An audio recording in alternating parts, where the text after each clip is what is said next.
გადმოცემის თანახმად ძველი წელთაღრიცხვით მესამე საუკუნეში იბერიის მეფე ფარნავაზმა შექმნა 38-ასოიანი ქართული დანაყოფი სახელად ანბანი. მხედართ მთავრად ადაინიშნა, რომელიც გრძელ და რთულ გზაზე გაუძღვა 37 მებრძოლს.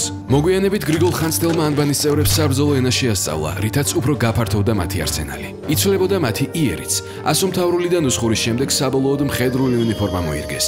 აქ გრძნობდა, რომ მისი რაზმი მსოფლიოს მნიშვნელოვან ძალად ყალიბდებოდა. ასეთი მათ გარდა კიდევ ათობით იყო. და კონკურენცია შესაბამისად იზრდებოდა. 1629 წელს რომში გამოცემული ჟურნალი მთლიანად დაეთმო ანბანს.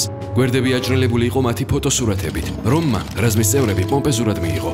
ანბანის ცხოვრებაში იყო რთული პერიოდებიც. 5 მხედარი ერთ-ერთ ურთულეს ბრძოლაში დაიკარგა. მოგვიანებით იაკობ გოგებაშვილმა ბიოგრაფიული წიგნიც გამოსცა ანბანის ყველა წევრის შესახებ. დღეს ანბანს მთელი მსოფლიო იცნობს, თუმცა როგორც რაზმი მოსახლეობის მხოლოდ 0.06%-ს ქართველებს ემსახურება. დიდი ისტორიის მქონე მხედრებთან გვიწევს თანაცხოვრება და ურთიერთობა. მრავალსაუკუნოვანი სტაჟით და უწინდელი შემართებით ისინი დღესაც ძალიან კარგ ფორმაში არიან. მიეცი ანბანს საშუალება კვლავ იყოს შენს სამსახურში. წერე ქართულად.